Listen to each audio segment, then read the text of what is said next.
subscribe. Wakenya hamjambo, pahali popote mlipo. Ni mimi wenu Isaac Mungai ama kijana msafi, na mimi ndio youth leader wa chama cha DCP katika kaunti ya Kiambu. Na nimekuja hapa kwanza nipeane pole zangu kama kiongozi wa vijana kwa familia ya Mheshimiwa Johana Ng'eno, mbunge kutoka kule Narok County, ambaye alipata ajali siku ya Jumamosi. Na ni huzuni kupoteza kiongozi kwa sababu amekuwa mbunge katika bunge la kitaifa, na amekuwa kiongozi hasa katika mstari wa mbele akitetea jamii ya Wakipsigis kule kaunti ya Narok. Kwa hivyo basi mimi kama kiongozi wa vijana nipatiane pole zangu kwa familia yake kwa yale ambayo yamefanyika. Najua ni huzuni kwa sababu Ng'eno alikuwa baba ya watoto, alikuwa mzee ya mtu, na pia alikuwa mtoto ya mtu, na alikuwa kiongozi katika bunge la kitaifa. Kwa hivyo sisi kwa jumla kama Wakenya amekuwa kiongozi wetu. Kwa hivyo basi nipatiane pole zangu kwa familia. Mungu ailaze roho ya Johana Ng'eno mahali pema. Vile vile iko watu wanaongea mingi kama kina Oscar Sudi. Na juzi nimesikia kitusi Mheshimiwa Rigathi Gachagua kiongozi wetu. Na mimi nataka niambie Oscar Sudi, tunajua ya kwamba mko na wasiwasi kwa sababu huenda ikawa uchunguzi kifanyika nyinyi ndio wahusika wakuu. Na pengine ndio maana mnawashwa na yale ambaye Rigiji aliongea. Mimi nataka niseme ya kwamba Rigiji aliongea kama kiongozi wa kitaifa, na wakati Mheshimiwa Ng'eno walipata ajali, hiyo story ilipeperushwa katika mitandao, na baada ya masaa mawili kila Mkenya alikuwa anajua yale ambayo yamefanyika. Picha zilikuwa zimejazwa kila mahali. Na ni katika hiyo harakati kiongozi wetu alikuwa na mkutano kule Nakuru ya kuongea na wananchi. Akasema ya kwamba kwa sababu tumepoteza kiongozi, na ni kiongozi wa kitaifa, na ni mbunge amechaguliwa na Wakenya, na ni kiongozi ambaye pia alikuwa rafiki yangu. Akasema ya kwamba ni vizuri wasimame, wanyamaze kama ishara ya heshima kwa Johana Ng'eno. Hivyo ndivyo kiongozi wetu Rigiji alisema. Na baada ya hiyo kupatiana heshima, akasema ya kwamba yeye angependekeza hiyo ajali ya ndege uchunguzi ifanyike, ili familia na marafiki na Wakenya kwa jumla wajue hasa kile ambacho kimefanyika. Kiongozi wetu akapata ajali ya ndege na akachomeka. Mimi nataka niulize Oscar Sudi, sasa Rigiji kusema ya kwamba angetaka uchunguzi ifanyike ili tujue nini ilisababisha ndege kuanguka, kiongozi akakufa, ili familia, jamaa na marafiki na Wakenya kwa jumla wapate haki. Kwani Rigiji akisema hivyo shida iko wapi? Kwa nini mnawashwa? Kwa nini mnatusiana? Kwa nini mnaongea mbaya? Na Rigiji hakusema Oscar Sudi ameua Ng'eno. Rigiji hakusema Aaron Cheruiyot ama Murkomen ameua Ng'eno. Rigiji hakusema ati William Ruto ameua Ng'eno. Ile kitu alisema kama kiongozi wa kitaifa, alisema ya kwamba kwa sababu si kawaida kupata ajali ya ndege, akasema ni vizuri uchunguzi ifanyike ili ijulikane mbunge wetu amepata ajali kwa njia namna gani, ama ni vipi ndege inachomeka kwa hewa na kiongozi amekufa. Na hivyo ndivyo imekuwa hata hapo awali. Zile ajali zote zimefanyika za ndege, za barabarani, kiongozi akihusika, inakuanga desturi, inakuanga kawaida, lazima uchunguzi ifanyike ili familia, jamaa na marafiki na Wakenya kwa jumla wajue ukweli na wapate haki kisheria. Kwa hivyo mimi nataka niseme ya kwamba ukiona wale majamaa wanatusiana, mkiona Oscar Sudi vile ambavyo anaongea na tusiana, basi ina maana pengine iko kitu anajua sisi hatujui. Iko kitu anajua pengine sisi hatujui. Na nimekuja hapa kukemea wale mabloggers ambao walipatiwa kazi na Oscar Sudi, wakaandika ya kwamba wakachukua video kwa mitandao ya Rigiji akiongea akiwa katika Nakuru, wakachukua video Rigiji akiongea akiwa katika Nakuru. Hiyo video wakaiedit, wameiweka ionekane ya kwamba eti Rigiji anasema ya kwamba anafurahia Mheshimiwa Ng'eno amekufa. Hiyo ni kazi ya mabloggers, mashetani, mapepo wale wamelipwa na Oscar Sudi. Wajinga walagai wale wamelipwa na Oscar Sudi. Mheshimiwa Rigathi Gachagua, matamshi yake siku ya Jumamosi katika mkutano kule Nakuru, ili aliongea iko wazi. Aliambia Wakenya wasimame kama ishara ya heshima ya mwisho kwa sababu kiongozi ameaga. Na kisha akazidizia kusema ya kwamba Ng'eno amekuwa rafiki yake kisiasa, wamefanya mengi kisiasa na walikuwa wanashirikiana kisiasa. Akasema ya kwamba angetaka ichunguzwe kwa sababu alikuwa rafiki yake kisiasa. Hivyo ndivyo Mheshimiwa Rigathi alisema. Kwa hivyo hawa mabloggers wanaeneza upuzi hapa, wameedit ma video under instructions of Oscar Sudi. Nyinyi mnakosea heshima familia ya Johana Ng'eno. Mnakosea heshima familia ya Johana Ng'eno. Kitu ingine tukiwa hapo, siku ya jana Mheshimiwa Rigathi akiwa kwa kanisa alielezea uhusiano yake vile ambavyo imekuwa na Mheshimiwa Johana Ng'eno. Na Wakenya wanajua ni wazi ya kwamba wakati kina Ishong'wa and the rest walianza kusema ya kwamba wataimpeach Rigathi Gachagua, inasemekananga akiwa Kisumu kwa hoteli, William Ruto alimtumia watu wakarekod vile ambavyo alikuwa anaongea akiwa kwa room yake ya kulala. Na jana Rigiji akatuambia kwamba yule alikuwa amemtembelea hiyo siku alikuwa anaongea naye alikuwa Johana Ng'eno. Na Johana Ng'eno, it is on record, it is in a public domain. Wakati wa impeachment alisimama sana na kudefend Rigathi Gachagua. In fact, katika Rift Valley mzima, wale viongozi mwanzo walisimama na Rigiji wakasema ya kwamba watasimama na yeye na atampatia heshima mpaka mwisho. Alikuwa Johana Ng'eno na Senator Cherargei. Hao wawili ndio walisimama wakasema ya kwamba hawatakubaliana na wale ambao wanataka kumuondoa kwa mamlaka kinyume na sheria Rigathi Gachagua. Kwa hivyo Ng'eno alisimama na Rigiji. Hakuna mahali Rigiji ameongea uongo. Video ziko. Alisimama na Rigiji na akasimama na ukweli na akampigania kama rafiki yake. Hivyo basi Rigathi Gachagua ni haki yake kama Mkenya yeyote ama kiongozi yeyote kusema yale alisema kuhusu rafiki yake ambaye amepata ajali ya ndege. Na wale wanaongezea maneno, wale wanaongeza porojo zao, wale wanaongea porojo mingi, hiyo yote tu ni upuzi.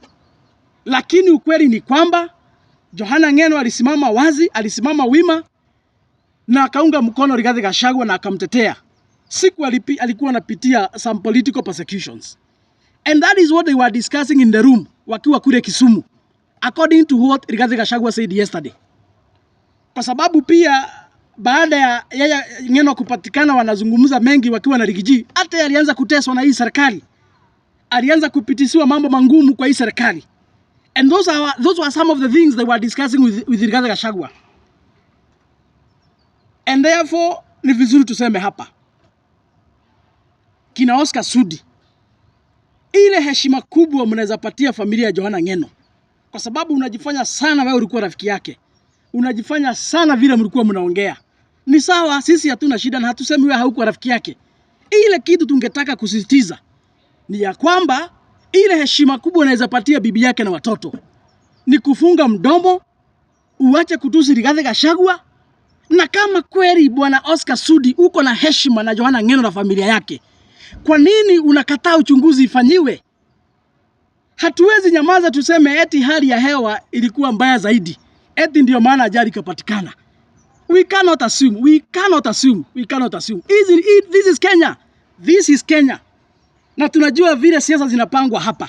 Juzi tumepoteza CDF hapa. Hii tu mambo ya ndege hapa mnasema sijui ya hewa.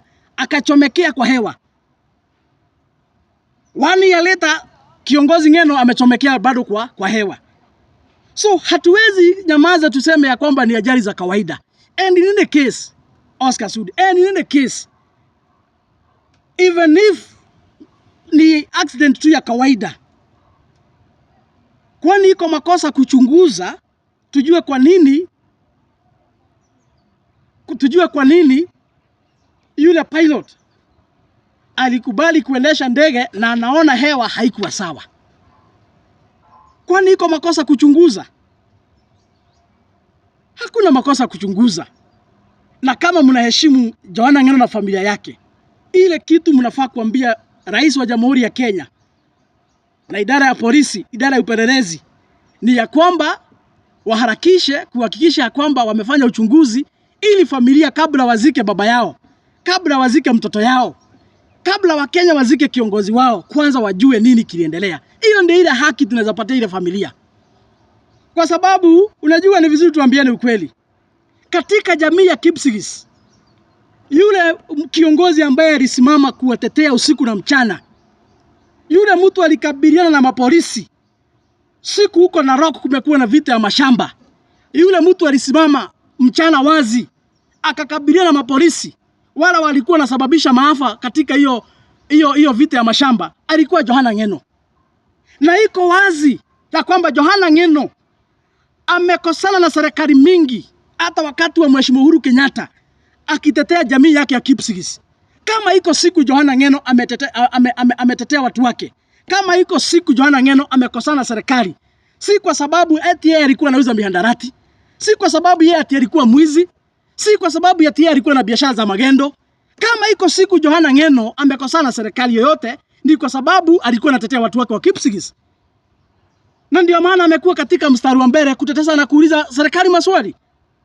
Kwa hivyo hilo jambo hatuwezi lichukulia kwa urahisi, kwa sababu mtindo wa hii serikali, wakiona mtu anasimama na kutetea jamii yake ama kutetea wale ambao wamemchagua, kawaida wanaanza kumtishia, kawaida wanaanza kumzungusha, kawaida wanaanza kumtesa. Na ndio maana hatuwezi chukulia hili jambo kwa urahisi, kwa sababu tunajua Johana Ng'eno amekuwa katika mstari wa mbele akitetea watu wa Kipsigis. Na watu wa Kipsigis wanajua hivi.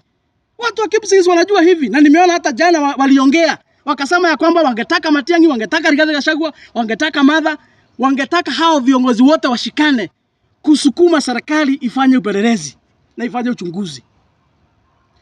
Kwa hivyo niambie Sudi, hiyo matusi utapeleka pengine. Na sisi tumechoka kama jamii bana. Umetusi Rigathi ya kutosha. Umetushi Rigathi ya kutosha. Hata kama uko na shida na yeye, hata kama iko kitu yako alikula bwana Oscar Sudi, tokea utuambie unadai Rigathi hii na hii na hii. Lakini hawezi kuwa kila siku ukiamuka hapa ukikosana na girlfriend yako bwana Oscar Sudi, ukivuta bangi, ukivuta shisha, ukivuta kubeli, ukikunywa pombe, eti kazi yako ni kuamuka tu bangi yako itakuonyesha utusi Rigathi Gachagua. Hii upuzi hatutakubali Sudi. Hii upuzi hatutakubali. Na iko mahali itafika hata sisi tutakuja tu kwako Oscar Sudi. Wacha tu nikwambie hapa kwa kamera. Kwa sababu juzi Rigiji ameongea na akatuwekea audio vile ambavyo ulimtusi siku nyingine hapo. Jana umerudia hiyo makosa. Nataka nikuambie, tunajua nyinyi ndio serikali. Tunajua nyinyi ni ma-expert wa kuuana na kufanya abduction. Lakini hiyo haitafanya tuogope, kwa sababu hata wewe uko na makende mbili kama sisi. Na ile kitu tutafanya sasa mahali imefika, bwana Oscar, tutakuja kwako. Tutakuja kwako. Uandae chai, utapata wageni hivi karibuni. Tutakuja kwa hiyo boma yako, uandae chai. Tutakuja kwa hiyo boma yako, tutaketi chini Oscar Sudi. Sisi wanaume, hakuna mtu ako na makende tatu, uko na mbili kama sisi. Tutaketi chini. Na utatuambia nini kila siku ukiamuka unatusi Rigathi Gachagua. Rigathi sio bibi yako bana. Heshimu yeye, na hata kama hauoni maana yake, sisi kama jamii ni kiongozi yetu hapa. Sisi kama Wakenya ni kiongozi wetu. Rigathi Gachagua is the identity of one-term movement. Rigathi Gachagua is the key principle in the united opposition. Rigathi Gachagua is the man God is going to use to liberate this country. Rigathi Gachagua is the man God has chosen to bring changes in this country. And therefore, bwana Oscar Sudi, tutakuja kwako kwa boma yako na tutaketi chini, utatuambia shida yako na Rigathi ni nini. Lakini hatutavumilia tena hii matusi. Hatutavumilia tena hii matusi. Mlimtusi hivyo wakati alikuwa naibu wa rais, mlimtoa kwa kiti Kasia nyinyi. Hamwezi endelea kumtusi na yeye alitoka kwa serikali. Hana deni yenu, hakuna deni yenu wako naye. Na kama mnaona yeye ndiye atazuia huyo mtu wenu apate kiti, atazuia, na William Ruto hatapata kiti. Hatapata kiti for so long as Rigathi Gachagua ako uhai, William Ruto hatapata kiti. Rigathi Gachagua is the determinant in this election. He is a man God is going to use to make sure William Ruto serves one term as a president. Hiyo ndio ukweli, mpende msipende. Na kama iko kitu mtafanya mfanye. Hatuwezi kuwa tunasumbuana hapa kila wakati. Tumevumilia mingi. Yala mlifanya mkamtoa kwa serikali, mkamtoa kwa kiti. Kinyume na sheria. Mkafanya ukora yote na ile upuzi yote mlifanya mkamtoa kwa kiti. Mlifanya hiyo yote na tulivumilia. Saa hii yeye ni kiongozi wetu hapa wa jamii na ni kiongozi wa kitaifa na ni kiongozi wa chama cha DCP, chama ambayo iko na wafuasi katika jamhuri hii. Kwa hivyo kama hutaheshimu, unajua mlishi kutusi Uhuru Kenyatta hapa, tunanyamaza tu kwa sababu alikuwa rais. Tulinyamaza kama jamii tu kuongea, mkamtusi. Na baada ya kutusi Uhuru Kenyatta tukawalipa na mazuri tukawapatia kiti. Saa hii mmekula mmeshiba, kazi yenu ni kutapikia watu. Hiyo kiburi tunaizima. Bwana Oscar Sudi, hiyo kiburi tunaizima. Hiyo kiburi tunaizima. In the next 1.5 years. Hiyo kiburi tutaizima. Tutaizima sana. So sitaki kuzungumza kuzidi hapo. Ile kitu tumesisitiza ni ya kwamba jamii ya Johana Ng'eno wapatiwe heshima yao. Na kupatia hiyo familia heshima na haki ni kuhakikisha kwamba uchunguzi umefanyika. Na si Johana Ng'eno peke yake, kwa sababu katika ile ndege walikuwa na watu wengine ambao ni watu watano. Pia hao ni watoto wa watu. Pia hao jamii zao zinalia. Kwa hivyo hizi familia zote 6 watu wao waliangamia katika ile ajali. Njia ya kupatia heshima ni kuhakikisha kwamba tumewafanyia haki, uchunguzi ifanyiwe. Na sisi hakuna mtu tunawekelea lawama. Isipokuwa ni Oscar Sudi analialia mapema. Ni kama anajua iko kitu anajua hatujui. Sisi hakuna mtu tumewekelea lawama. Rigiji hakuna mtu ametaja. Hatujawekelea mtu yote lawama. Ni kusema tunasema ya kwamba idara ya polisi, washikane wafanye uchunguzi kwa haraka. Kabla tuzike hao watu tujue ukweli. Hiyo tu ndio tunataka, ni haki yetu sisi kama Wakenya kuitisha haki. Lakini mkileta upuzi, hata sisi tutaleta upuzi. Kwa hivyo mfikishie Oscar Sudi habari. Mwambie kwamba hivi karibuni atayarisha chai, atakuwa na wageni. Tunaenda mpaka kwake. Lakini hata tusi kiongozi wetu hatutanyamaza tena. Hatuwezi tunajua wao ndio wako na marisasi. Wao ndio serikali, wao ndio wako na wakora, wao ndio wanakontrol kitu, wao ndio wako na pesa. But for so long as wako na makanabili hatuwezi kuogopa kama mbaya. So is it safe kwa opposition kutumia ndege zaidi? Ile kitu tungetaka kusema hapa. Kwa sababu tumekaa hapa. Tumeona mambo vile ambavyo imekuwa ikienda wakati kuna succession ama uchaguzi mkubwa unakaribia. Saa hii mahali tumefika sisi tuambie viongozi wetu in the United Opposition, starting with Rigathi Gachagua, our party leader. Mahali imefika hatuwezi amini mtu yeyote. Saitoti alikufia kwa anga na moto.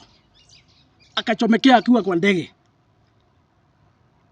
Over 14 years ago. I think it was few months to election then.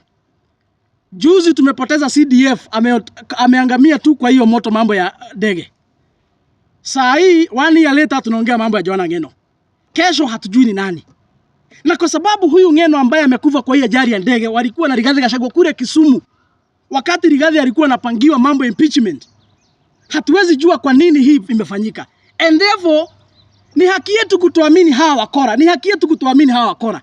Ama watatushika kwa sababu hatuwaamini, ama watatulazimisha tuamini. Hawawezi kutulazimisha tuamini.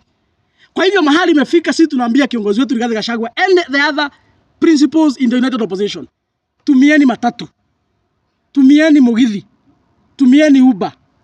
Ama baiskeli ama mtembee miguu. Lakini mambo ya kutumia helicopter muache.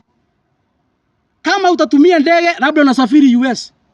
Hiyo ndege iko na wasafiri wengi.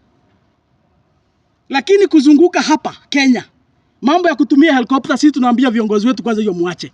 Hatuwezi amini ile serikali iko. Na tuko na sababu dhabiti ya kutoamini, hata wao wanajua hivyo. Hata Mungu ni mshahidi kwetu sisi. Kwa nini hatuwezi amini hawa watu?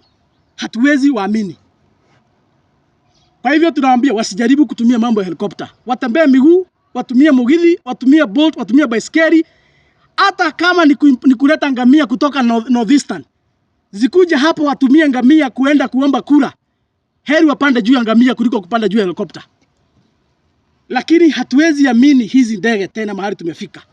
Tunakaribia uchaguzi na hatujui nini tafanyika. Mengi yamefanyika hapa. Juzi mzee Raila hapa tu kidogo hapa mchezo tu tukasikia ameenda. Sisi hatuwekelei mtu lawama, lakini ukweli ni ya kwamba mzee kidogo tu alituchekesha hapa, within 2 weeks tukasikia mzee ameenda. CDF akaenda, huyu ni Ng'eno ameenda. Bado mwaka moja na nusu tuchaguane, hatujui nini ingine tafanyika hapo katikati. Hapo awali viongozi wengi wa kisiasa wamekufa vifo ambazo hazijulikani wakati siasa zinakaribia. Kwa hivyo sisi kama watu opposition, ni haki yetu kusema ya kwamba hatuamini mtu yeyote, siku zimebaki. Na kwa sababu ya kuhakikisha kwamba watu wetu wako sawa, mambo ya kutumia helikopta, sisi tu kama wafuasi wenu tumewaambia kwanza hiyo mkomeshe, tutembee miguu. Mpaka kwanza tu, sababu ile kibarua iko mbele yenu, kina Rigathi Gachagua and the rest. Ile kibarua iko kazi yenu. Ile kazi iko mbele yenu, si kazi rahisi. Ni kazi ngumu. Na Wakenya wako tayari kuwasaidia. Lakini wale tunatoa kwa viti ni magaidi bana. Hakuna kitu hawezi fanya. Ni magaidi. Tuko na historia yao, watoto walichinjwa hapa Nairobi mchana wazi. Tuko na historia, watoto walikuwa wanafanywa abduction usiku hawapatikani. Ile maovu hao watu wamefanya for the last 2-3 years. Tuko na haki ya kutowaamini kutokana na matendo yao. Iko swali lingine? So kama hakuna swali, kwa hayo mengi na machache, tufikisha hapo na hiyo jumbe ifike. Na mimi pia bado kama kiongozi wa vijana katika chama cha DCP, bado tunakaribisha wale aspirant wote ambao wanasikia wako na mwito wa kupigania viti tofauti. Mimi kama mwakilishi wa vijana katika chama na wakaribisha wote.